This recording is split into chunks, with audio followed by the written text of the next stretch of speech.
When we first got Cheryl, and even when she was evaluated, she was in a vegetative state. She didn't move, she didn't even cry. She didn't make eye contact, no smiles or laughter. My name is Tisha Ramos, and I am Cheryl's guardian.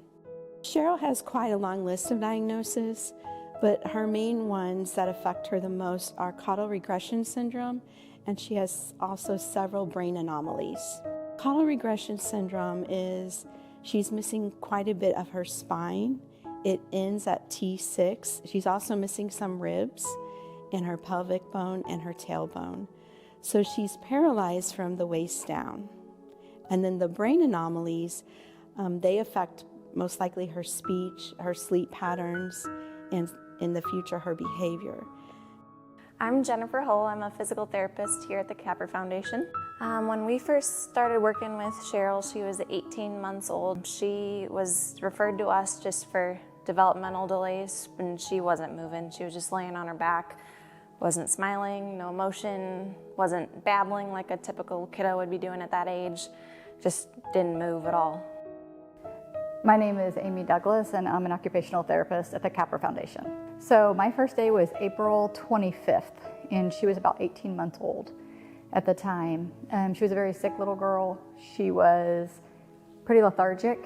She didn't make great eye contact. She didn't play. My name is Jenny Stous, and I have been a speech and language pathologist at Capper Foundation for a little over 10 years. I first met Cheryl at the beginning of May of 2023. At the time, she was pretty delayed. She was not making any noises, she wasn't really even crying, and she was not taking any foods by mouth. My name is Zach Ahrens, and I am the President and CEO at Capper Foundation. The mission of Capper Foundation is to build abilities and to empower people of all ages living with disabilities. Our vision at Capper Foundation is that every person is valued and enjoys access, independence, and opportunities to advance their hopes and dreams. When we first started working with her, she could barely sit up by herself, and she had a lot of just distress and was grunting and short of breath, and just had no strength or endurance to sit.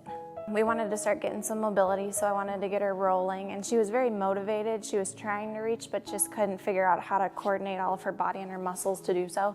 So her first goals were rolling tummy to back and back to tummy, and then also just sitting up, that endurance component.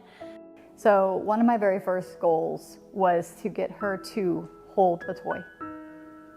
And for her, that was a hard goal because she had to look at the toy and then coordinate her hand to reach for the toy and then have enough strength to grasp and then pick up the toy. Right now with Cheryl, we do feeding therapy to help her get kind of more functional with using her mouth to eat. And we are also doing communication to work on her just vocalizing more and attending more to her environment, and just kind of working on skills to let us know what her wants and needs are.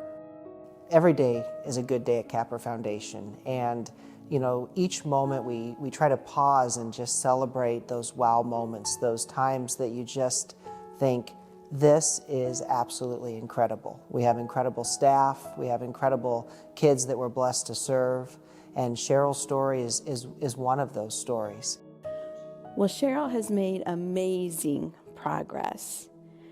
She smiles, she laughs. Most amazingly, she rolls, she can army crawl, and just recently she's been able to sit up assisted for short periods of time. It's just been tremendous, the progress that she's made. So she's doing amazing. She has surpassed everything that we thought she would be doing at this point. She's sitting up for multiple minutes at a time, has great endurance to do so, no more shortness of breath. She keeps her oxygen levels up, which is really important because when we first started seeing her, she was in the hospital every single month because she was so weak and couldn't fight off any illnesses. And now she hasn't been in the hospital since July, so that's huge.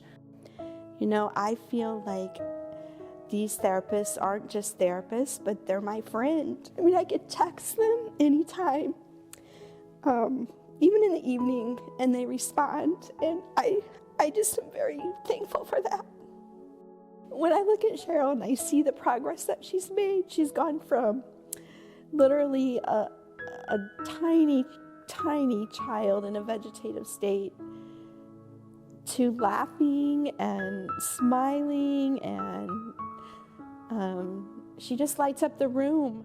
Last year, through the generosity of our donors, we were able to say yes and further our mission. We were able to extend $3,617,000 in total unreimbursed care. That means that we are able to serve more children and meet the needs of families when they receive news that without Capper Foundation could change their lives. You know, we have amazing therapists, and we have a proven therapy system that works. It gets wonderful results. But without the dollars, we simply cannot do that.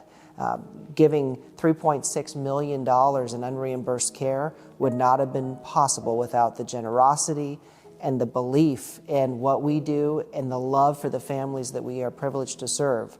It simply could not be done without our donors. I know our family is just one of many that needs these services, and we're just so thankful for the generosity of the donors and everyone that has helped us over the years, but especially with Cheryl, because Cheryl's been my most special needs child, and just seeing Cheryl bloom, I'll just put it that way, has been such a wonderful gift, so I thank you for that.